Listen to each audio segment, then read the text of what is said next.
بسم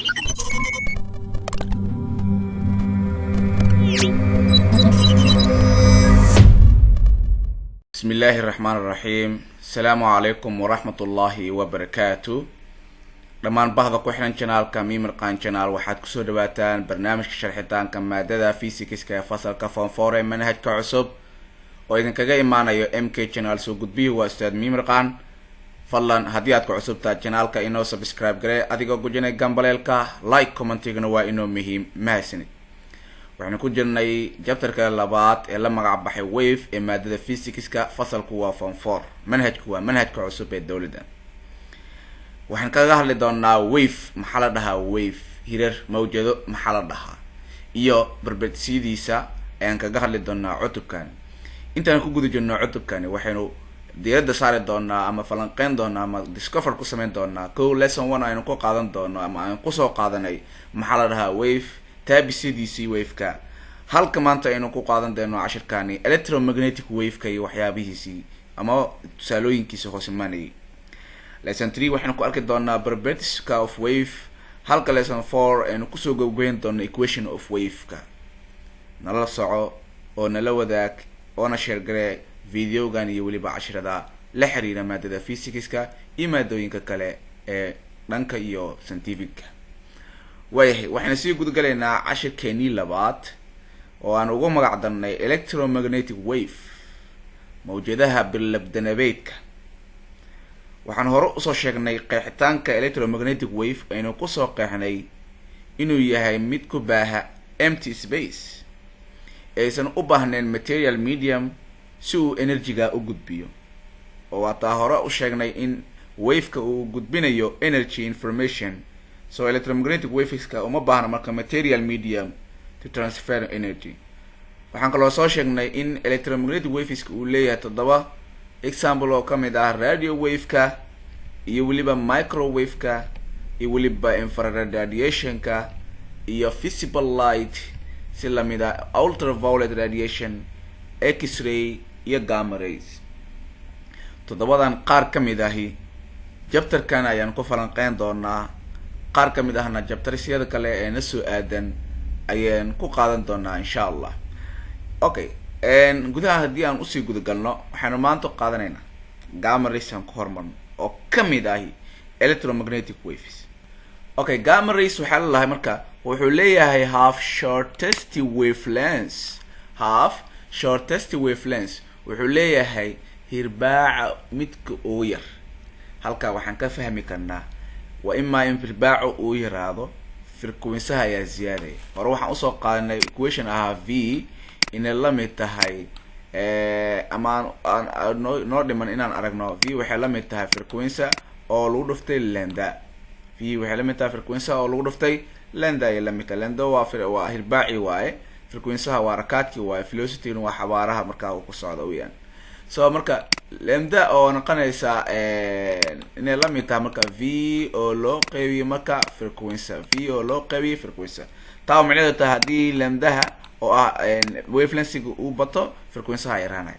so half shortest wavelength wuxuu leeyahay hirbaacyo yar aad u yar weliba shortestiga ah. taa macnaheedu tahay marka inuu leeyahay marka highest frequency. and transfer wuxuuna gudbinayaa the most energy, tamarta inteedii ugu badnaa ayuu gudbinayaa of all the waves marka loo fiiriyo wavesyada leh electromagnetic spectrum, jeegaan birlabdanabka leh. taa oo macnaheedu tahay marka gamma raysku most energy ayuu bixinayaa. taa macnaheedu maxay tahay marka more frequency ayuu leeyahay mar hadduu leeyahay shortest wavelength. this means tan macnaheedu waxay tahay marka they can be harmful, waxay noqon doonaan kuwa khatar leh kuna ah marka to living cells, unugyada nool. so gamma rays are used waxaa loo isticmaalaa to kill cancer, waxaa loo isticmaalaa inuu cancerka oo yani markaa dilo or reduce ama inuu yareeyo waxa loo yaqaano size of tumor, yani intuu leegyahay ama size-ka of tumor oo buraha ah. waxaan loo isticmaalaa marka radiotherapy oo ujeedin qalabka noocan oo kale ah ayaa loo isticmaali doonaa. gamma rays-ka are generated waxaa loo isticmaalaa in generate waxaa lagu dhaliyaa in nuclear reaction ayaa lagu dhaliyaa. that gamma rays waxaa ogaanaysaa in gamma rayska are generate lagu dhaliyo nuclear reaction reactionada nuclearka radiotherapy asiga sidoo kale waxaa lagu yareeyaa tumorka lagu yareeyaa so waa qalabka noocaas oo kale ah qalabkan ujeedina waxaa loo yaqaanaa radiotherapy ayaa loo yaqaanaa qalabkaas way so marka gamma rayska wuxuu leeyahay shortest wavelength taa macnaheedu wuxuu leeyahay highest frequency oo highest frequency markuu haduu leeyahay wuxuu bixin doonaa most energy ayuu bixin doonaa most energy haduu bixiyana waa harmful weeyaan oo khatar ay leedahay marka waayahay x-ray waxaan leenahay marka x-ray images can be used waxaa loo isticmaalaa to check broken bones si loo hubiyo marka lafaha marka burburay ama jajabay si loo hubiyo x-ray raajada weeyaan so falaaraha x also use waxaa loo isticmaalaa in computerized tomography loo isticmaalaa CT scan loo yaqaano oo arki doontaan sawirkiisa si aad u fahantaan marka iyo multiple images are taken markii multiple images laga qaado and taken in many different angles oo dhinacyo kala duwan laga qaado to build up detailed picture si loo helo marka macluumaadka sawirka of inside patient of the body markii salahan jab iyo wax la fiinaa dhinac walba angle walba yani qofka laga sawiraya oo sawir ay ka qaadaysaa si loo hubiyo marka lafti marka loo socdo iyo xanuunaysa marka inay jabsan tahay tirir gashay ama waxyaabo kale ay jiraan ay sagatay qaabkii loo ogaan lahaa waxaa loo isticmaalaa marka x-ray waa diagnosing waaye oo cudurkii ama wixii markaasi lagu ogaanay in addition to medical imagine salahan markii loo fiiriyo xagga yani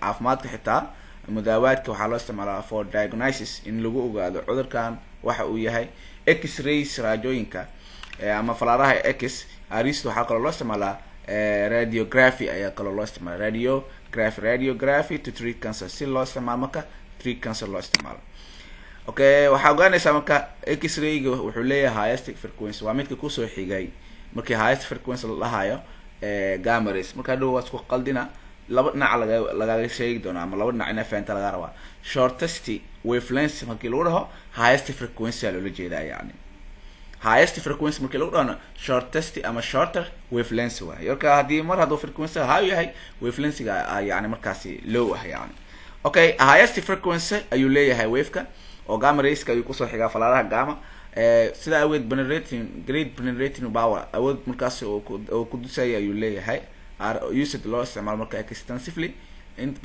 badan si xooli loo isticmaalo aad loo isticmaalo in medical and manufacturing application iyo medicalka iyo manufacturing applicationada ayaa inta badan aad loo isticmaala so falaaraha x-ray iyo gamma rayska waa kuwa bixiya highest frequency ama high frequency bixiya markii gamma iyo x-ray loo fiiriyo gamma ayaa highest ah laakiin labadooda waa kuwa high frequency bixiya oo mar haddii high frequency bixiyaana waa more energy ay bixinayaan more energy haddii bixiyaana waxay bixin doonaa marka harmful aad weyn okay hadda waxaan soo sheegnay computerized tomography-ga wax kale ma CT waa yani qalabka noocan oo kale ah waxaa loo yaqaanaa tomography loo yaqaanaa CT loo yaqaanaa qalabyada inta badan scanka lagu mariyo qofka markii maskaxda la rabo in laga baaro ama jir ahaantiisa guud ahaan body all of them markii laga baarayo kale qalabka loo isticmaalaya waxaa loo yaqaanaa CT scan ama waxa loo yaqaano computerized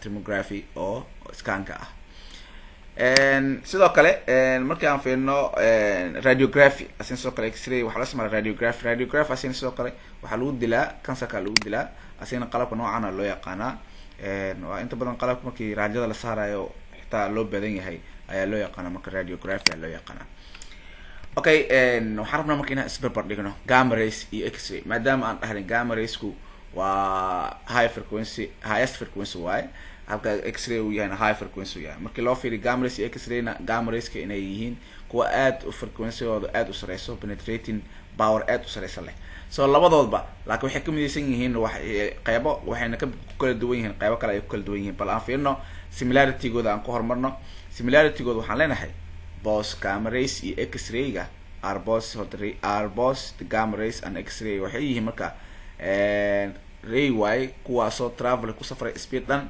3 lagu 10 ku jibaaran 10 ku jibaaran 8 meter per second oo in vacuum yani marka ku maraya. So waxaan leenahay marka similarities marka aan fiirino labada gamma rays iyo x-ray-ga waxay sameynayaan dhahna waxay ku safraan ilan electromagnetic wave maana speed of in vacuum leeyihiin oo dhan 3.10 ku jibaaran 8 meter per second.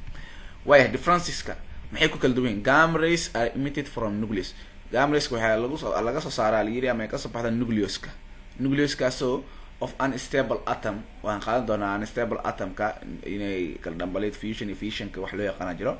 Nucleuska of unstable atomka markaan stable ka ahayn during inta lagu guda jiro radioactive decay mataataxa radioactive-ka marka falka mataataxa inta lagu guda jiro ayaa yani markaasi waxaa soo baxa unstable atom ayaa wuxuu sameynaa marka dhambaleed kaas oo gamma rays-ka qaabkaas uu ku soo baxaya marka halka x-ray generates uu ku dhalanayo marka by x-ray machine-ka oo x-ray raajada uu ka dhalanayo marka falaaraha ilaska ama falaaraha x-ray.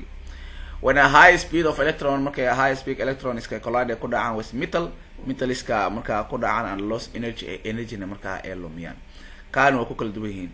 Gamma rays wuxuu lagu soo emit gareeyaa nucleuska unstable atomiska sabab ah inta lagu jiro radioactive decay halka x-ray lagu dhaliyo marka x-ray machine oo marka high speed electrons collide ku dhacaan metal and lose energy ayna tamar ay lumiyaan. Way radio wave-ka radio qaybo kamid ah electromagnetic wave qaybo kamid ah cutubkan ku qaadan doona sida hore aan soo sheegnay qaybo kalena waxaan ku qaadan doonaa cutubyada kale. Okay, radio wave-ka waxaan leenahay marka waa type ama nooc kamid ah electromagnetic wave kamid ah weeyaan oo radiation-ka ah. A radio wave has much longer wavelengths. Also no hadii radio wave-ka longer wavelengths uu leeyahay taa meeshaas waxaa ku qarsan inuu leeyahay low frequency inuu leeyahay. Mar hadduu low frequency uu leeyahayna waxaa meesha kusii qarsan inuu bixinayo less heat oo waliba loose heat oo less heat oo energy ama less energy bixinayo. Less energy doo bixinayna waxaa meeshaas kusii qarsan oo inuusan lahayn harmful oo sidii gamma rays iyo x-ray-ga uu ahaa harmful ay u ahaayeen inuusan u ahayn. Sababta maxay tahay waa longer wavelengths weeyaan hirbaaciisa ayaa aad u sareeya than visible light marka loo fiiriyo visible light oo ilayska la arki karo. Human use radio and binaadamka dadku waxay radio ahaan u isticmaalaan wave extensively for communication. Isgaarsiin inta badan aad ugu isticmaalaan isgaarsiin ahaan ay u isticmaalaan. This radio tower has both wuxuu leeyahay laba markii towerka loo fiiriyo laba ayuu leeyahay labadaas maxay midna waa triangular midna waa circular antennas antennada oo midna waa qaab triangular u samaysan midna waa qaab circular u samaysan. Sababta maxay tahay transmit u gudbiyaan receive radio frequency energy tamarta frequency-ga radio-ga si loo helo inay u gudbiyaan ayaa marka rectangle oo circular ah iyo mid antenna oo circular rectangular ah loo sameeyaa. So radio wave-ka waxaan soo sheegnay ama inuu yahay longer wavelengths inuu yahay longer wavelengths means shorter frequency. Low frequency means no yani marka much heat or heat energy musii bixin doon mar hadduu energy badan oo bixinayna is harmful maahan oo harmless noqonaysa marka.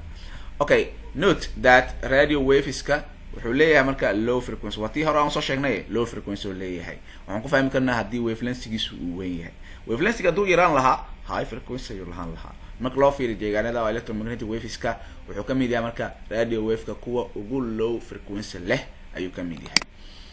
Way microwave radio wave aso fahmna filna microwaves are used waxaa loo isticmaalaa top transmit mobile phone signal in loo isticmaalo marka inuu gudbiyo mobile phone signalka in loo isticmaalo. Microwave-ka transmits wuxuu gudbiyaa or base station-ka markii station-ka loo dhahay are placed microwave transmitters-ka ku gudbiyaasha microwaves-ka iyo base station-ka id badan are placed waxa la dhigaa on high buildings mast yani dhismo dhaadheer ayaa leeyahay tusaalahan radio markii laga hadlayo kale qalabyada oo isgaarsiinta waxyaabaha gudbinaya ee transmit-ka ah inta badan dabaqyo sare ama meel sare la soo saaraa. Sababtu maxay tahay to give better line inay siya marka line marka fiican oo side communication isgaarsiin marka wanaagsan ee aad u sareysa kaas oo bixinaya marka over a large distance markaasi aad u weyn u bixinaya. So marka why hadhow hadii lagu weydiiyo why qalabyada oo transmission-ka ama transmitters-ka ah oo ama station-ka xarumaha station-ada ah sababta oo meel sare loo saarayo aan hoos loo dhigin qaybaha hoos loo dhigin maxay tahay marka to give better line of a site communication. xitaa waxaa fahmi kartaa anteenooyinka marka tusaale ahaan television aa soo gashato, cable aa soo gashato, anteenooyinka dhulka ma yaalin waa maya, intee la saaraha meel sare. sababta maxay tahay signal wanaagsan si loo helo. taas marka waa fahmi kartaa waxyaabo badan waxaa jirta marka si caqliyan ah xitaa adiga aad u fahmaysa. marka they are used in cook adigoona u baahnayn oo baranin physics-ka laga yaaba, laakiin physics is a good for you. so and physics waxaan dhihi karnaa marka it's not easy. waayahay they are using waxaa loo isticmaalaa in cooking as well. microwave-ka naftigeeda waxaa loo isticmaalaa si cooking ahaan wax in lagu karsado. xitaa microwaves waa dareemi kartaan waa qalabyada markii tusaale ahaan oo raashinka qaboobo oo kale lagu kululeystaa microwaveska loo yaqaana iyo wix lamid ah. as communication ahaan marka lahona qaybtaana naga soo galaysa. why su-aasha nala weydiin kara, why do mobile phone use microwave? microphoneka sidee microwave-ka loo isticmaala? why sababta loo isticmaala xitaa? jawaabta waan bixinaynaa marka. because microwaveska can even be generated, waxay bixin kartaa ama dhalin kartaa with the help of small antennas. anteenooyinka yaryar ay waxay haddana ka caawin kartaa inay u dhaliso yani signal liso. so mobile phoneka need not to be a large size. tusaale ahaan mobile phoneka ma u baahno anteena aad u sareyso, ma u baahna, keliya anteenooyinkiisa waa yaryihiin sidaa awgeed. sidoo kale microwaveskana waxay kaloo dhalin kartaa ama ay ka caawin kartaa small antennaska ayay ka caawinaysaa marka inay u dhaliso marka. so mobile phone need not to be a large size. dangerka of electromagnetic waveska, mar haddii aan soo sheegnay electromagnetic waveska qaybo kamid ah gamma rays, x-ray, radio wave iyo wix lamid ah. haddaba x-ray waxaan dhahnaa harmful waaye, gamma rays harmful waaye. okay, si guud ahaan electromagnetic radiationka oo shucaaca ama shucaaca uu sii deynayo electromagnetic oo kahafalka shucaaca sii deynayo electromagnetic khataradihiisa ama dangerskiisa maxaa kamid ah. when electromagnetic radiation, markii electromagnetic radiationska shucacyada electromagnetic enters living tissue ee galaan living tissue, it's often harmless. inta badan waxaa waaye waa kuwaan yani markaa aan khatar ahayn oo havoc ahayn. but sometimes it creates havoc, laakiin marka qaar waxay abuuraan havoc oo harm ah, oo yani dhibaato ay abuuraan oo khatar ay abuuraan. so the effects of each types, saameynta nooc waliba kamid ah of radiationka kamid ahay kahafalka kamid ah are based on, waxay ku tiirsan tahay how much energy the wave transfer, inta energy uu gudbinayo tamartaas. gamma rays maxaan dhahnay energy badan oo gudbinaa. sababta maxay tahay long yani wuxuu leeyahay frequency ama high frequency oo leeyahay, ama aan dhahno shortest wavelength ayuu leeyahay. that's why aan dhahayna marka gamma rayska marka electromagnetic waveska kuwa khatarta waa goorme, waa how much energy the wave transfers. the higher frequency of the radiation, frequencyha inta uu radiationka ama shucacaas frequencyha oo deynayo uu badan yahay, the more energy is transfer, energy badan ayaa marka la gudbinaya. so the more dangerous is it ama it is. so marka haddii energy badan la gudbiyo frequencygiisuna high yahay, wavelengthgiisuna uu yar yahay, sidaa awood waxaan leenahay marka dangerous badan ayuu gudbinayaa. way heating and burning, kuleynta iyo marka waliba iyo yani gubida. some wavelengths of microwaves, qaar kamid ah wavelengthsyada microwaves are absorbed ayaa waxa uu nuuga by water molecules, moleculeada biyaha, which causes them yani ku amarta marka ku sababta marka to heat up inay kor kululeyso ama ay kululeyso ama kuleelkeeda kor u qaado. cells in the body, unugyada jirka ku jira contains waxay ka kooban yihiin lots of water, biyo badan ayay ka kooban yihiin. so being exposed to microwaves, tusaale ahaan from mobile waxaa sababa marka oo microwaveska ee kicinaya marka from mobiladii wireless internetka ayaa kan ka sababi kara cells to heat up, in heat kuleel ee sare u sii qaadaan shayada hadda aan soo sheegnay. there is a debate waxaa jirta marka muran about this harmful, oo arrintan ku saabsaneed if this harmful inay khatar tahay inaysan kala ahayn.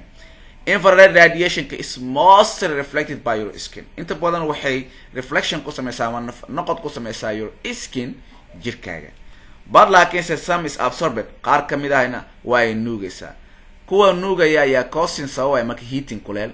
so this can lead kana waxay marka ay ku hogaaminaysaa to burn, inay gubato ama ay gubto. if your skin gets hot, markuu skinkaaga ama maqaarkaaga uu kululaado ayay waxay ku sabaysaa marka ama ay ku taakiidinaysaa ama leading ku sameynaysaa burning inuu gubto. so marka qaar markii telefoonada la isticmaalo kale oo yani dhinta saarayso oo kale kuleelka uu zaid noqdo waxaa wanaagsan marka ama laga digaaba inaad ka leexato oo dhigta markaasi kaga bixiso si lamid ah marka dhiga isticmaalayso oo kale telefoonada wixii lamid ah oo aad dareento kuleel inaad ka baxir ka nasiso si marka badqab iyo nabad meesha ugu hesho wayahay skin cancer and eye condition skin cancer-ka and eye condition kansarka maqaarka ku dhaca iyo indhaha waxyaalihiisa kala duwanaa ultraviolet radiation ka waxaa jirta loo yaqaan ultraviolet kana mid ah tusaalooyinka electromagnetic waveska todobada ka mid ah is also absorbed by skin sidoo kale asina qaarka ayaa inta badan nuuga it is type 1 qayb ka mid ah ionization radiation ka mid ah waa shucacyada ionizing ka mid ah waa and when is absorbed marka ay nuugaana it can cause waxay sababaysaa damage to cells waxay ku sababaysaa marka cells-yada inay waxyaalo soo gaaraan ama ay dhaawacaan on the surface of your skin ee maqaarka ama oogada maqaarkaaga which could lead kaasoo markaa ku hogaaminaysa to skin maqaarka cancer inuu ku hogaaminaysa it can also damage waxay kaloo dhaawac u geysan kartaa ama waxyaalo u geysan kartaa cells in your eyes cells-yada indhahaaga ay u geysan kartaa and can cause waxayna sababi kartaa marka variety of eye conditions xaalado badan oo kala duwan ku saabsan indhaha or even blindness ama sidoo kale waxaa laga yaabaa xitaa blindness in amoole ama marka wax arag la-aan ee kugu dhacdo okay cancer and radiation sickness cancerka iyo radiation sicknesska x-ray raajada and gamma rays iyo falaaraha gamma are also ionization waa kuwa iyaga ionization power waaye ionization weeyaan so they can cause waxay sababi karaan mutation isbedelo ayay sababi karaan ama damage cells ama inay dhaawacaan cells-yada to which can lead kaasoo ku hogaaminaysa marka cancer but they have even higher frequency sidoo kale waxay leeyihiin higher frequency ayay leeyihiin mar hadday higher frequency ay leeyihiin horaa soo sheegnay so transfer for even more energy badan ayay gudbinayaan mar ay energy badan ay gudbinayaan waa si sheegnay oo ah causing more damage waxyaalo badan ayay geysanayaan this means taas macnaheedu waxay tahay that sometimes they kill cells entirely sidoo kale marka qaar waxay dili karaanba entirely cells ayay dili karaan which can lead ka ku hogaaminaysa marka ama ku siqeysa the radiationada sicknesska which causes vomiting inay matagaan qofku and eye loss ina marka ay ku waayaan marka timihii ay ka bidaan ayay sabaysaa ilan kansarka calaamadaha lagu arkaa wax kamid ah timihii inay baaba'aan oo kiskis u go'aan هذا ما ستيرجيسين وعني دي أبشرين قالي فضلا هذه أقصى تاجنا كإنه سبسكرايب قري هذه قو جينا جنب لايك كومنتين وإنه مهم ما سنين